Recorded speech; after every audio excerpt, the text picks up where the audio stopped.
This episode of Amateur Traveler is sponsored by Shady Rays, who makes high-quality sunglasses, and Prisma Text that makes learning a language as easy as reading a book. Amateur Traveler, episode 851. Today the Amateur Traveler talks about cleats and coffin, jibs and bollards, and Asclepius, as we go sailing in the Saronic Islands and the Peloponnese of Greece. This is Chris Christensen from Amateur Traveler. Let's talk about sailing in Greece. Welcome to the show. This is Chris, and this is one of those episodes that I'm doing without a guest because it is from my own travels. And this is a trip that has been a long time in the making.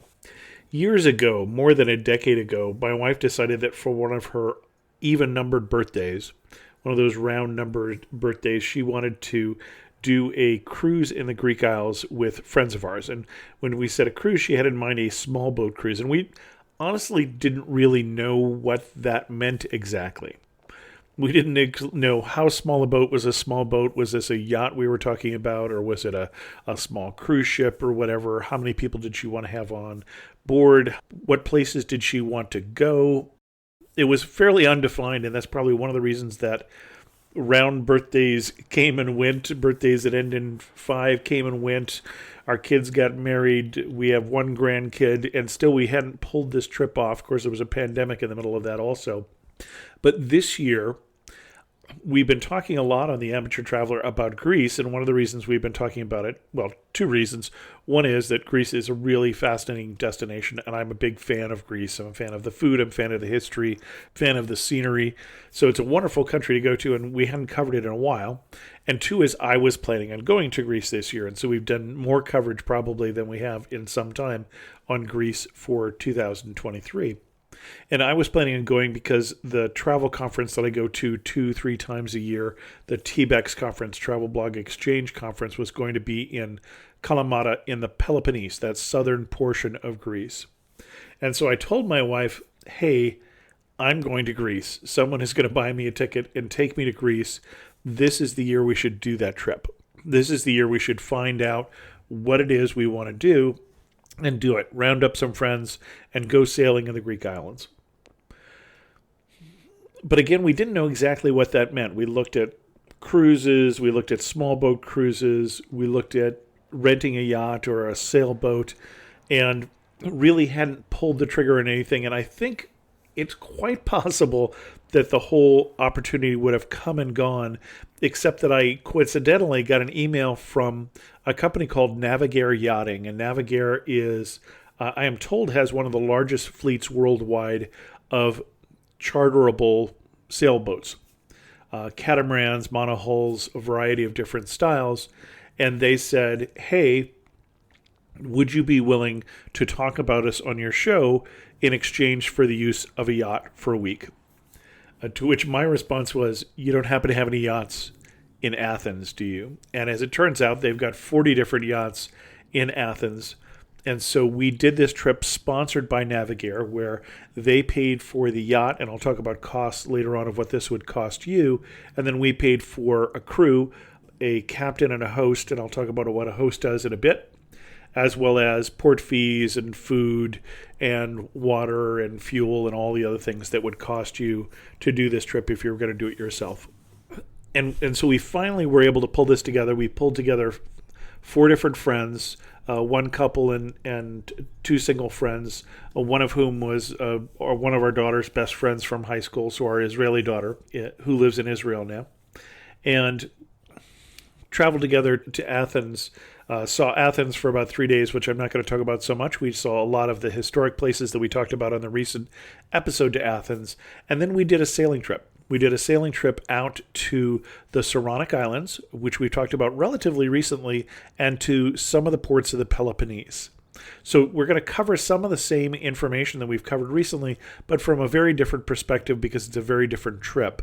We talked about it recently of doing the trip down to the Peloponnese by bus, and this has some of the same destinations, but without the bus journey, and instead you're sailing by boat. There was a moment well into our trip, and I'll talk about it later, but we climbed a hill in one of the particular ports we were in. We're in the port of Paros, just off the Peloponnese in one of these islands. of the Saronic Islands. And we were by the clock tower there, this iconic blue clock tower that's up the hill in Paros. And we stood there and we sat on a bench for 15, 20 minutes just gazing at the beautiful scenery. Happened to be a beautiful day with this blue water in front of us and sailboats in every direction. Watched ferries go off towards Athens. And my wife said, this is the money shot. This is what I had in mind for this trip. But before we got there were a lot of different decisions we had to make. And it's one of the reasons why I thought this warranted its own show. Because I thought the idea of, hey, let's just do a sailing trip would be a little easier than it was. Certainly before we were contacted by Navigare as we were trying to find out who we could rent from and where did you get a crew and did you get them from the same people or did you find them separately, it all seemed a little too complicated. But once we started the process with Navigare, they started with, well, what kind of boat do you want? And there are monohull boats and there are catamarans. And the monohull boats we learned later on from our captain, Kostos, whose wisdom will pepper this particular episode, are what the sailors usually rent. So people who are doing bareboating, people who are approved to do sailing in Greece, have got all their paperwork in, are competent sailors who can get in and out of ports, which is a little more complicated in Greece. And we'll talk about parking a boat in Greece, which is a little different procedure. But the people who can do that and want to do their own sailing typically rent a monohull. And the reason for that is they're a little more fun to sail. So if you're a sailor and you can do it on your own, that's usually the direction that people go. For those of us who knew that we had no such capabilities and were looking to hire a crew to take us around, then a catamaran is the typical choice, as it was for us, because it has a lot more space. If you're passing a monohull, you'll see, when you're sailing or cruising, if you're passing a monohull, you'll see all the people typically sitting in the back in the cockpit, which is right where the captain is, and there's kind of one table that people are sitting around, and that's a pretty typical configuration for a monohull, is that's the public space. You've got some small cabins down below, possibly smaller than they are in the catamaran also, but then one kind of public space up here in the cockpit. On the catamaran, by contrast, we ate most of our meals on what would amount to the back deck of the catamaran, behind a set of glass doors that you can close that are the interior of the boat. And there's a table there, and there's seating enough for the 8 people that you could take as passengers on the boat, plus some other seating as well back there. You could probably seat 12, 16 people in that back deck of the catamaran. There was also then seating probably up on the top, near where the captain was, for another 8 people. On a bright sunny day, it's great to sit up there on the top as you're sailing. In the front of the boat, if you wanted to sun yourself, whatever, there's cushions and such on the boat we were on, which is the Ocean's 12, for probably another 6 to 8 people. And then there was the interior of the boat where the kitchen was, where the host was cooking, and there's another table and set of chairs there. You could also seat 8 people. And so there's plenty of space on this boat. And then you have 4 small cabins and then 2 what they call coffins, and that's where the crew cabins are. They're in the front of the boat in this particular configuration, and they don't have any windows. They're relatively small. In fact, our captain preferred to sleep in the kitchen area on one of the couches there and just used his particular cabin for storage for extra luggage or something like that if people had things that they needed to store. But one of the first decisions we had is which boat, so we chose catamaran, and then which detail boat as you're looking at the different types of boats. Ours was rated, for instance, a 4+2, and that meaning 4 cabins plus 2 crew cabins, and then it was rated for 8+2, or 8 people plus 2 crew. Even with that, it only had 4 toilets in each of our cabins, and so the crew needed to borrow a toilet when they needed to take a shower or use the restroom. All of the toilets, of course, on a boat are going to be marine toilets. Nothing that doesn't come out of you gets flushed. One of the first things we learned in our orientation to the boat, as well as the safety talk. I'm going to talk about the itinerary, and then I'm going to go back and talk about some of the questions that we asked that you might have as you're thinking about this kind of trip on your own, including costs. So Navigare sails their boats out of a port that is near Athens, a little further south than the main port of Piraeus. And so we arranged for transportation to take us from our hotel in Athens, where we had been for 3 days, down to the port at the end of Saturday. So we joined the boat on Saturday, and then we would sail until the following Saturday. And that's pretty typical for a 1-week sailing. They also do 2-week sailings.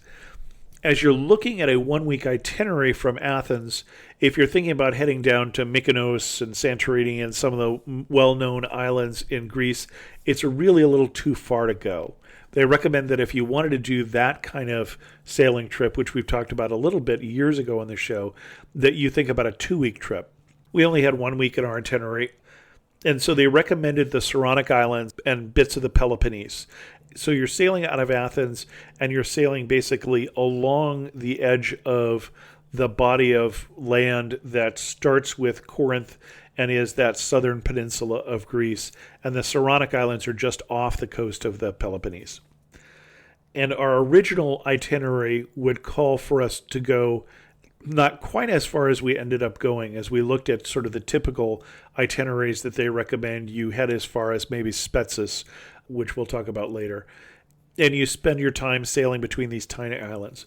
But we went in May, and one of the things that I'd say is, in terms of when to go, the first part of May is what worked for us, but I wouldn't recommend it for you. And the reason for that is the weather hasn't quite warmed up yet. We had more rain showers on about a third of the days we had rain. And also then the water hasn't warmed up as much. It was less busy than it would be in the middle of summer, and that was nice, and things were open, and that was good, but it really was the beginning of the season. It was our Captain Costas's first trip of the season, and so he would be sailing then from basically the beginning of May or the last week of April into late into September at least. And he recommends that the best time to do this would be late September. In the middle of the year, in July and August, it's going to be quite crowded. You're not going to be able to find space in ports. There's going to be more people there. It's going to be lively and interesting, and the weather's going to be hot, and so it's going to be great to get in the water. But if you go in late September, the water's still warm, the weather's still good, and the things are still open. If you go too late in the season, then the islands tend to work on really a 6-month on schedule, and they close up. And so whether you're doing this trip by bus, as we talked about before, or by sailboat, you really want to do it more in the shoulder season, into the summer, into the fall shoulder season as well. But because we were going in May and we weren't going to have as much beach time, we weren't going to be swimming as much, Costas recommended that we go a little further, and we actually went down to the city we talked about within the last year on Amateur Traveler of Monemvasia. And I actually had plans to go there the next week as part of a press trip, but I was really excited to get there. It is an amazing city, was the highlight of the trip. So I was pleased that the people I was traveling with, my friends and my wife, were able to go down to Monemvasia and see that amazing old historic town. But I get ahead of myself. So we met up with the captain and our host. And when I say host, one of the other decisions you have in terms of crewing is if you can't drive the sailboat yourself like we are, then you need a captain for sure. Somebody's going to get you in and out of ports and is going to sail the boat and make sure you don't hit container ships on the way or reefs or whatever else. But then you have a choice also. Do you want a cook or a host, or you're going to do everything yourself? So you can just get a captain, even if you don't know how to captain a boat, and then do all your own cooking and cleaning and those sorts of things, and that's fine. That would save you some expenses. We chose to go for a host. A host is going to cook 2 meals a day for you, and a cook is going to cook roughly 3 meals a day. We thought that going out on some of these islands would be fun. So the host typically is going to cook your breakfast and your lunch meal. We were told that typically the lunch meal is a lighter fare than what we had. Our host, Panos, was actually a restaurant owner when he wasn't doing this. So he does this part-time, and a chef. And so we had an amazing midday meal that was usually our biggest and most elaborate and most delicious meal of the day. But that isn't necessarily what you're going to get. It's depending a little bit on what your host is capable of and also what you're looking for. Because we gave Panos an idea of what kind of things we like to eat. There weren't a lot of big seafood eaters on the trip, for instance, so we had a lot less seafood than he would be used to making on one of these trips because he's going to tailor the menu to the people on the boat. And then one of the great things about working with Navigare was that we went to them and we got everything. We basically got the itinerary, we had consultation with them, we got the captain, we got the host, we got the boat. They dealt with the port fees, filling up the boat with water, getting us in and out of ports. All of those sorts of things were dealt with by dealing with one particular company. So that first night we sailed to the island of Aegina.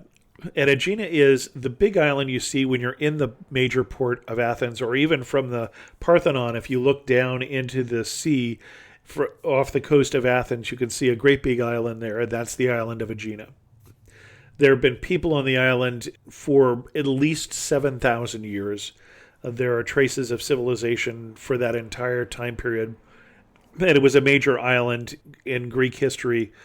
But the first night we didn't sail to the major city of Aegina, which is Aegina, but to a smaller port, to the port of Perdica. And Perdica is in the southwest corner of the island. And we got there a little after dark. Had enough time left in the day to get off the boat and go into the port to where the number of seafood restaurants were, tavernas along the water's edge, and have a nice meal for our first evening's meal. One of the things I have to say about getting off the boat, and this took us a little bit by surprise, the way you park a boat most places in Greece is a little different than I'm familiar with sailboats. I'm used to sailboats that there are lots and lots of docks and lots of places to park in a marina, and you pull up alongside of one and you tie up, and when you want to get off, you step off the boat onto the dock. But the way it happens in Greece is a little different. At almost every place that we docked the boat, we would drop the anchor maybe 100 feet offshore and then back into the dock, dragging the anchor until it sets and the anchor cable. And our captain would say that both the anchor and the anchor cable are a part of the system that keeps the boats in place. It's the weight of both that anchor the boat. And then we'd pull up to the dock, but we wouldn't quite pull all the way up to the dock. We would tend to pull up about 4 feet away from the dock, and then we would tie up the two endpoints on the stern of the boat to either cleats or loops or bollards on the dock. This is a nautical term that I had to learn. So a loop is when it's just a loop of iron, and a cleat is that thing you're used to seeing that has 2 points going out to the left and right where you're wrapping the rope around it. And then a bollard is one of the more substantial knobs that sticks out that you tie up a boat to.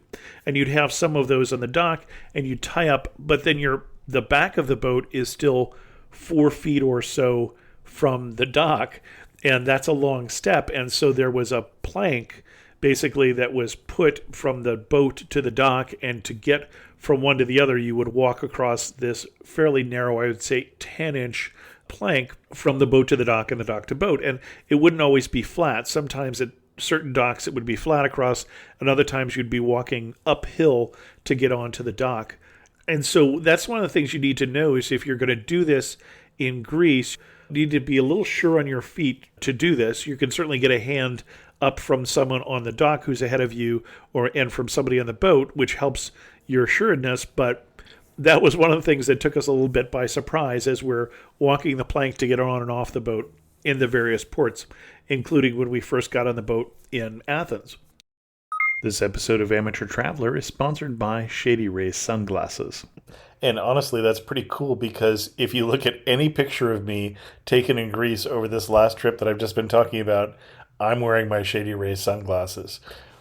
Shady Rays makes quality and good-looking sunglasses that cost less. My eye doctor actually recommended I wear sunglasses more to help prevent cataracts. But honestly, I don't think I was wearing them as much until I got a nice, good-looking pair from Shady Rays. I also don't have to worry as much about losing or breaking a pair because they will send me a replacement pair for free if I do.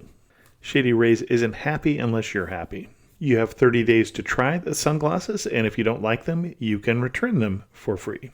And also with every order, Shady Rays Impact Program works with nonprofits worldwide to make an impact on the life of children and young adults. So I'm feeling great about working with Shady Rays. What's better than getting one pair of Shady Rays and not worrying if you break or lose them? Getting two. Go to shadyrays.com/traveler and use code TRAVELER for a limited time. When you buy one pair of Shady Rays, you'll get a second pair free. That's shadyrays.com/traveler, code TRAVELER to get a second pair of Shady Rays free. shadyrays.com/traveler, code TRAVELER. And thanks to Shady Rays for sponsoring this episode of Amateur Traveler.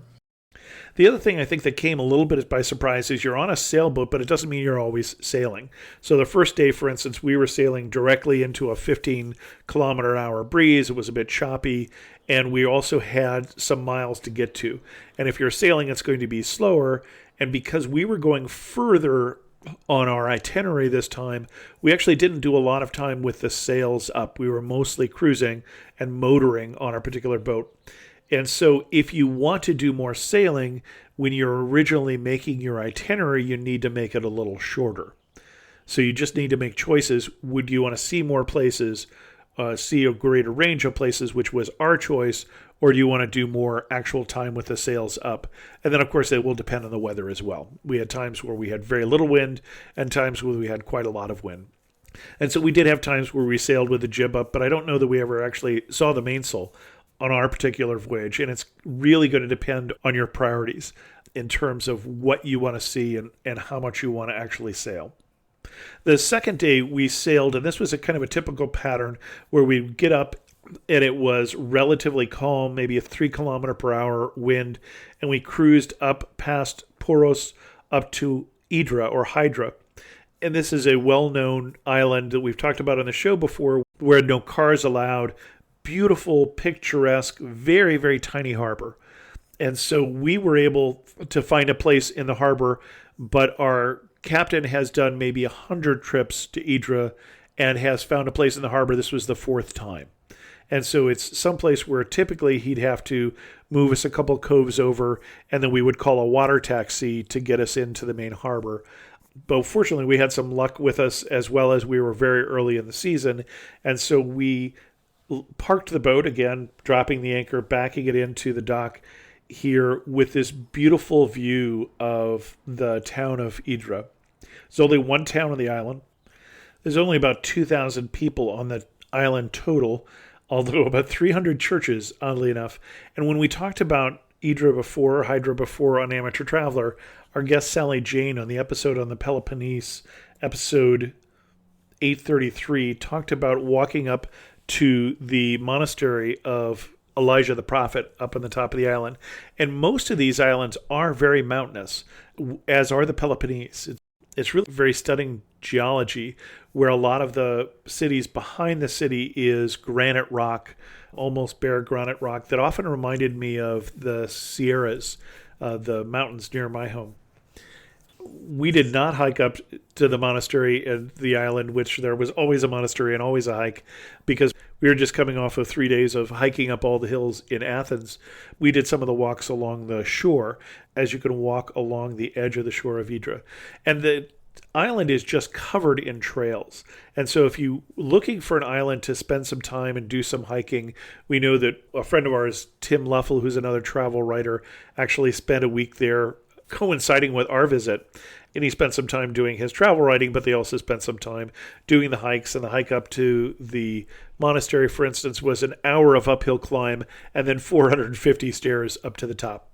I have to say that the port in Hydra, the port when you're looking at all the shops and all of the restaurants which are there along this tiny port, and we're parked here. This is our boat. This is our view. This is our hotel room for the night, is this view. It just felt a very special privilege to be able to live this kind of life even for a week. It just felt like, okay, we're boat people now. This is something that I could get used to. Just a beautiful little city, And I was surprised on this island, as well as the other ones we went to, that you would go out to the tiny restaurants here in the harbor. Clearly, had a lot of tourists coming into town, and yet things were not as expensive as I expected them to be. I think if they were in the U.S., the prices would have been hiked up probably twice as much as we were seeing there. We would go out to dinner at night for maybe $10 to $20 per person, depending on how much room we had to eat after whatever Panos had cooked us for lunch, for one thing. And then the following day, we did our biggest sail, and that was the sail to Monemvasia. We broke that into two parts. We sailed over to a port along the Peloponnese, a rugged coastline. Coastline is so rugged here that the city we stopped at for lunch, which is Kyparisi, didn't even have roads coming to it until the 1960s. It was just too rugged a coastline to build roads across. And so until the 1960s, this town existed only being supplied by water. It was a fishing village, and everything came in and out via boat. So there is a road now that you can connect to the mainland, but still a very rugged and beautiful terrain. We stopped there. Panos cooked us lunch as we explored the town, and then we sailed on to Monemvasia. And Monemvasia, again, we talked about in the episode of Peloponnese, but someplace I would definitely recommend going. And one of the reasons I wanted to go was that episode that we did, because I'd really not heard of Monemvasia before that. But this is a town that is one of the longest occupied, fortified cities in Europe. And I didn't catch when we did our previous show of when it was occupied, but basically the city of ancient Sparta was continuously occupied up until the 6th century. And in the 6th century, there were invasions, first by some of the Goths and then by some of the Slavic tribes. And at some point, the city of Sparta was abandoned in the 6th century, and the people took refuge here and fortified this rock of an island off the coast of the Peloponnese called Monemvasia. And so it's this great big rock, like the Rock of Gibraltar is what it reminds people of, with a lower town below, which takes up a relatively tiny, compact portion of the island. And then the upper town, the top of the rock, is about 3 times the size, but is no longer inhabited. And so the upper town is really mostly ruins at this point, except for a church, the Church of Hagia Sophia, and then the gatehouse that was still occupied by soldiers up until more recent centuries is still largely intact. And you can get from the lower town to the upper town via a series of zigzag steps and stairs and pathways going up. We sailed past Monemvasia, which was nice to be able to see it from the ocean. I was there twice within the last 2 weeks. I was there first on the boat and then came back with a press trip. And I was glad I did, because when we were there the first time with the sailboat, we parked in the new town, which is not on the island but on the mainland, and then walked the 35 minutes out to the old town to have dinner and to explore the town and walk out to the lighthouse at the end of the rock. And then we started to climb up to the top, and the climb itself was tiring for sure, but main reason we did not go all the way to the top was that all of the paving in the town is stone, and it was raining or had rained while we were there, and all of the stone was wet and was fairly treacherous, not to go up but to go down. So at least one person who had her arm in a makeshift sling because she had taken a fall on the way down, coming down from the old town. And so we went partway up till we could get a great view and then headed back down and explored the old town more.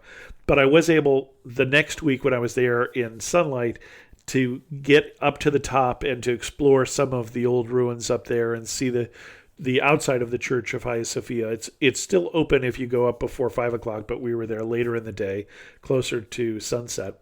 Beautiful, amazing city with just these great views. I say it's still continuously inhabited, although really only about 10 inhabitants on a permanent basis within Monemvasia right now. And then a lot of hotels, as we talked about, that are these guest houses that are using various rooms in the different buildings. And so it's not one big hotel building, but a series of rooms that are connected in form a logical hotel. Although when you stay there, as I did the second time there, and you're trying to get your wheeled suitcase across town, I tell you that really beats up a wheeled suitcase pretty badly, because there's nothing like a flat path, and you end up carrying your suitcase up and down steps, and it's a fairly good workout. And what I would recommend, what I didn't think to do until afterwards, was we had a bus. I could have left most of my belongings in the bus and just brought in a change of clothes for one night. And certainly if you're doing that, bring a backpack, bring as little as you need, because getting your luggage across Monemvasia is going to be a bit of a chore. And then that night we actually did some night sailing, because there was going to be some rougher weather in the morning.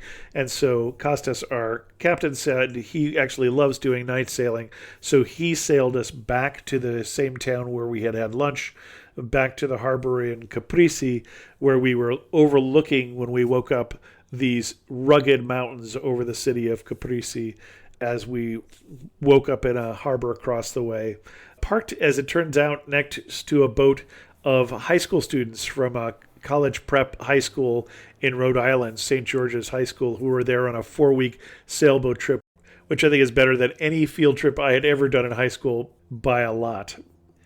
We then sailed back to the town of Spetses.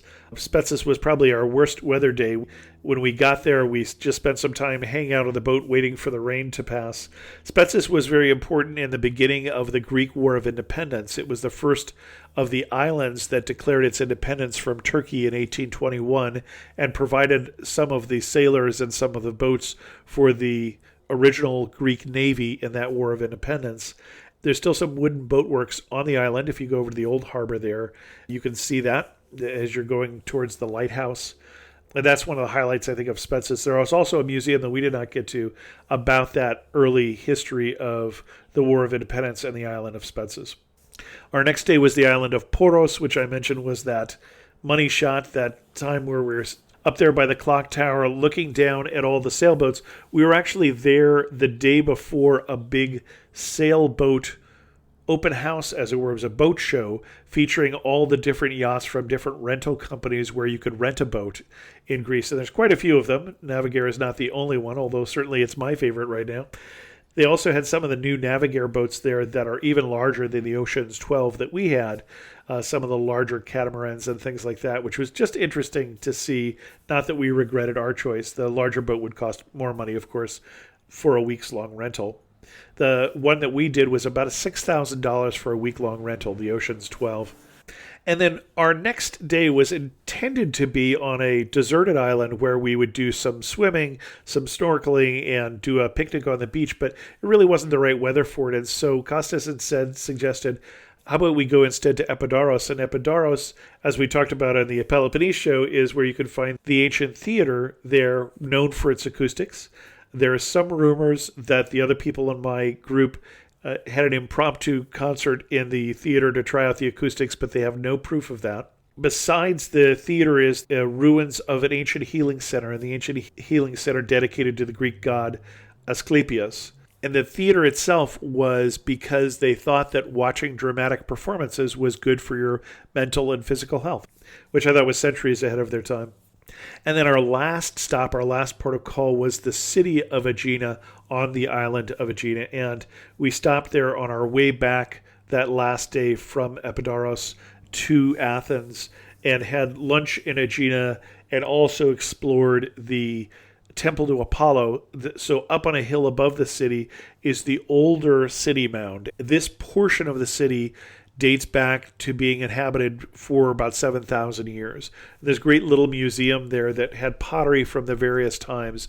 And if you've spent time in Athens, for instance, and you've gone to the ancient agora and to the museum there, it's a similar sort of thing where you can walk through and you can recognize, Paleolithic artwork and pottery, and then you can start to recognize the pottery that would happen in the time of the Mycenaeans, back at the time of the Trojan War, and then you can clearly recognize the classical Greek pottery that looks like it's right out of the Disney movie Hercules with the amazing drawings on the side of it and such.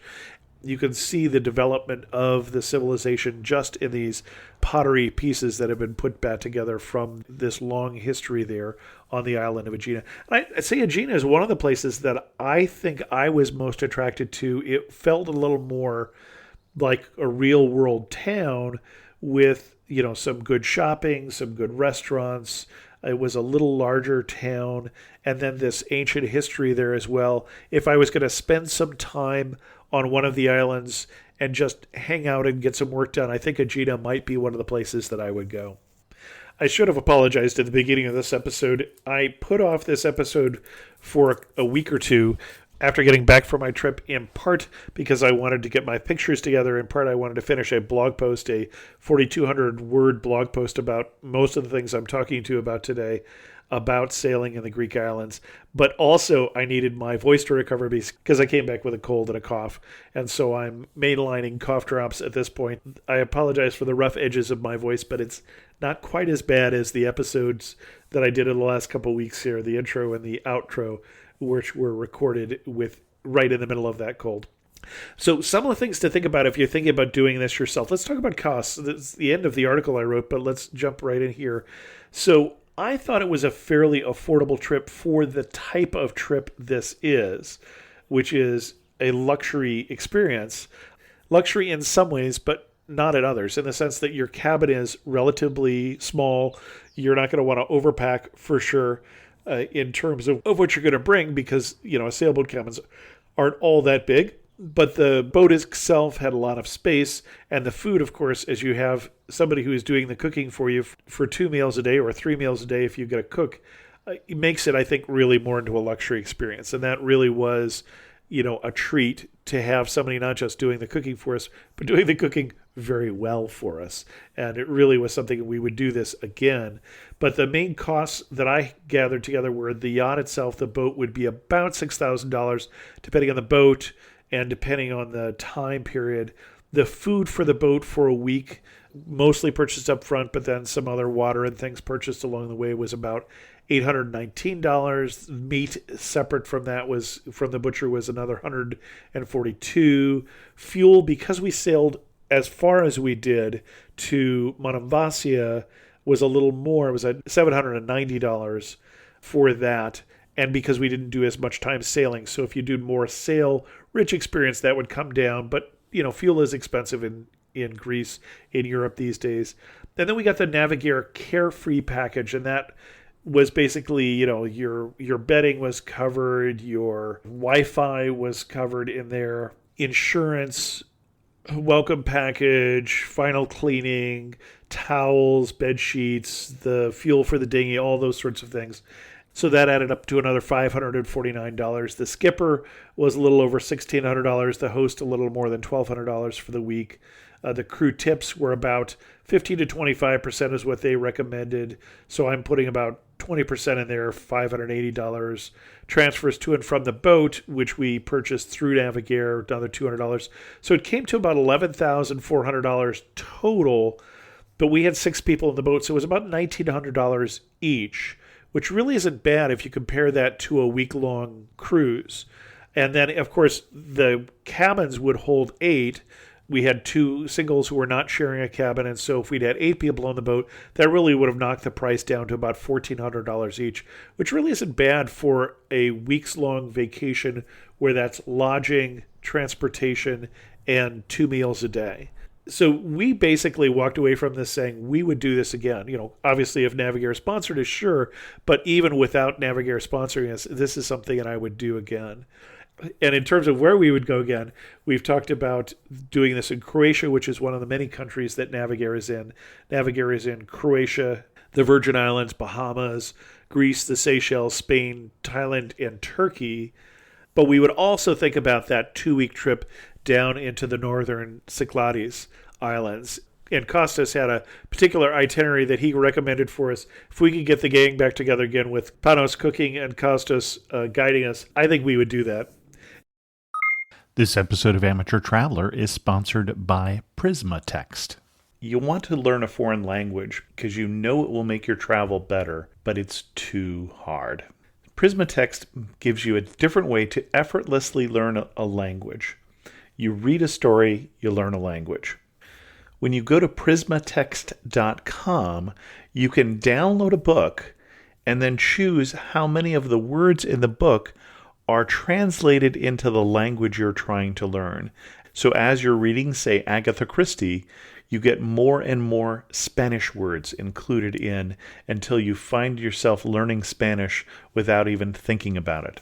They have more than 400 different vocabulary words per book, and Prismatext has found that it's 50% more effective than traditional language acquisition methods. You can choose from one of 16 different languages. Want to learn French while reading biographies, or maybe German with your favorite sci-fi book? It's up to you.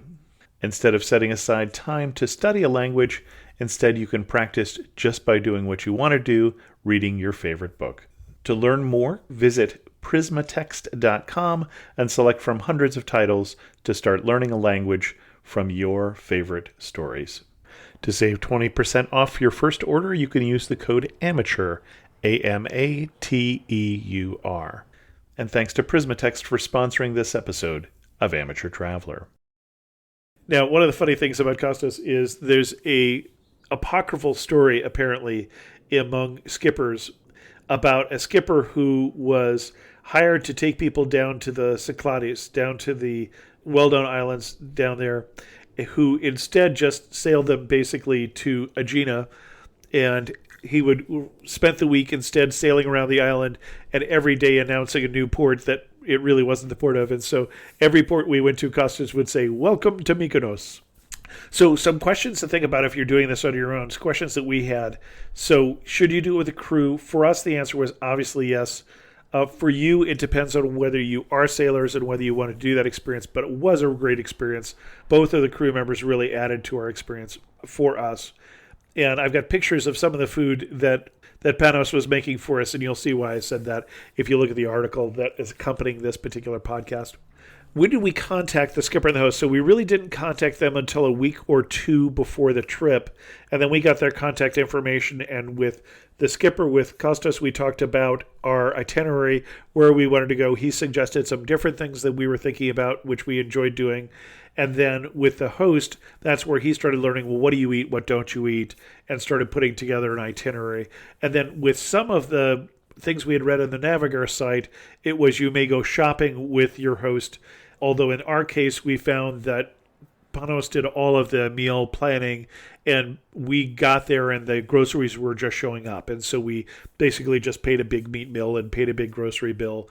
And he did all of the, putting away of the groceries, the preparing of the groceries. You had to fight him if you wanted to wash a dish.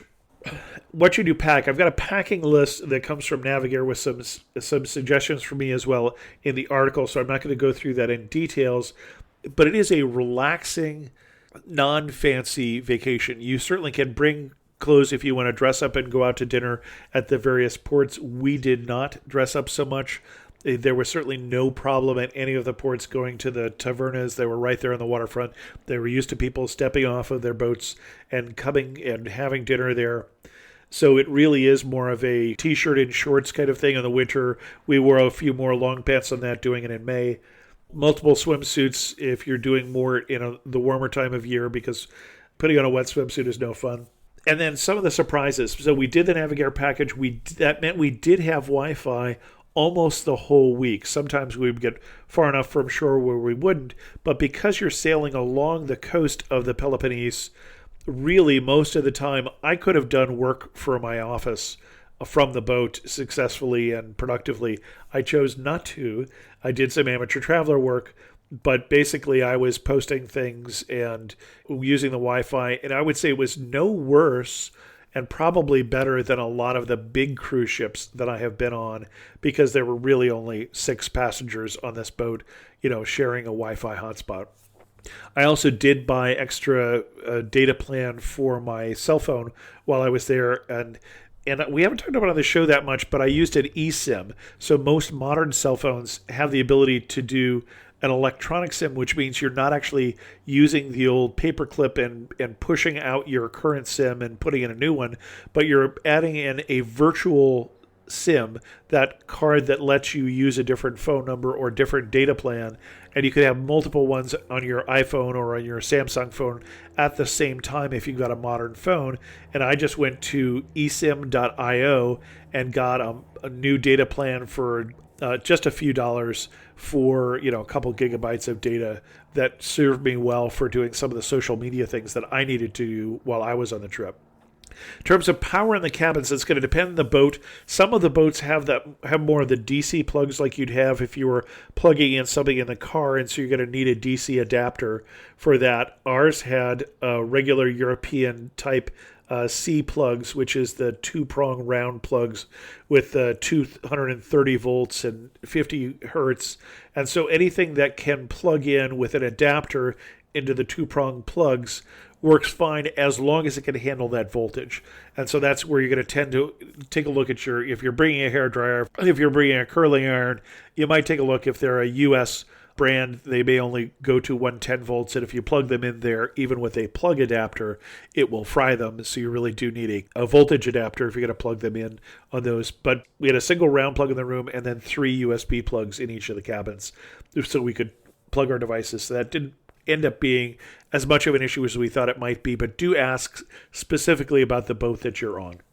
One of the questions we asked is what kind of marine life we would see. We didn't see a lot of fish except when we passed some fishing boats and things like that, but we did have a encounter with dolphins, which there's a video of on the blog post that I wrote. And then the other last question that we had was how much cash do we have to bring? And so we're so used to dealing with things via credit card, we thought we were going to have to pay for the groceries with cash or some other things that we were able to charge. So we ended up with way too much cash. But we did know that the cruise tip should be in a envelope with cash in it and handed to the captain. That was information we got from Navigare. And so we did bring enough cash to make sure that we could handle that. And we brought enough to deal with other payments along the way. It turns out we were able to charge most of those, and so we didn't need as much cash as we thought. And there were ATM machines all throughout the islands, all throughout the ports that we're at, so it would have been difficult to get more cash if we needed it. Would I do this again? Yes. It was probably one of the most relaxing trips I've ever had. And I'm a little surprised as I say that. I don't know what I was expecting, but just the 3 hours a day that we were motoring or sailing in between ports, I thought ahead of time I would spend some time during that, 1 hour, doing sort of amateur traveler work and catching up and taking pictures and posting pictures and the kind of things that I need to do because I am doing a podcast and because I'm doing a blog that you won't necessarily have to do. And then 1 hour just on deck, marveling at the scenery and just enjoying the moment. And then 1 hour taking a nap. It just was a thoroughly relaxing time. Of course, rule number one, always go with the people you want to spend time with. That's the biggest key to our success. We brought some games along for those rainy afternoons so that we were just entertaining ourselves and really didn't need to do a whole lot to have fun. So picking the people you're going with is always the most important thing for every trip. And even more so probably with the small confines of a sailboat. Even more so probably if you're doing a monohull, which has fewer places to go and hide. But it was amazing. And I think I would enjoy the trip that we talked about on the show before of doing all these things by bus or doing all these things by rental car. But it was quite different doing them by boat. And it was quite different sailing into, not just into the port, but into the sailing culture. And every time you park your boat, you'd throw somebody a line, some stranger usually, who was always helping out. And it seemed like you had joined a community just by getting on a boat. When we pulled into Paros, we pulled right in front of Taverna, the Oasis Taverna. And the Taverna was owned by a friend of Costas, and so he came up and helped us with the lines and such, as somebody would always do. But then he came and brought us a pitcher of wine to welcome us to the port. And it just felt like we were part of this community that we didn't know we were going to be part of. And especially probably because we were with Panos and Costas, who had been doing this for years. they knew people everywhere. So when we would go to a taverna, they would be greeted by the owners. Especially this was Costas's first cruise of the season, so they hadn't seen him in months. When we would go to a particular city, he would recommend places that we go. And so that was something that was a little bit of a surprise. And then I love sailing. I love being on a boat. Sails up, sails not up, doesn't matter too much, but I just love that experience. And this was a great way to experience that. And the Greek Isles, the Saronic Isles, and the Peloponnese are even more spectacularly beautiful than I expected. I think we underplayed that when we did the last show because of these rugged mountains along the ways. I also had a chance while I was down there to do a press trip to the area, to do other places in the Peloponnese that wouldn't be sailing destinations. They were all so stunningly beautiful. The old medieval city of Mistras, the city of Kalamata, where the conference was that I went to, all beautiful places. And I could highly recommend the Peloponnese and the Saronic Islands. And getting there by boat, there's just nothing better. So the usual questions I ask at the end. You're standing in the most beautiful spot where you're standing. What are you looking at? For me, it's one of two things. It's either sailing around the fortress city of Manavasia, or it's that hanging out on the bench at the top of the clock tower there in Poros, just looking out at all the boats and the beautiful blue water. One thing that makes me laugh and say only in the waters of Greece, I think of the people who were bareboating, who had rented their own monohull and who were pulling out of the port of Paros. And they were trying to pull out, and it was a little past their skill set, I think. And they had, 10, 20 people shouting them different suggestions, probably contradictory instructions, as they were trying to pull their boat out and not hit all the other boats, which I think they managed to do, but not by much. You can't pull a boat in and you can't pull a boat out without getting some suggestions from passersby who one would assume knows something about sailing, but I don't think that would limit them if they didn't.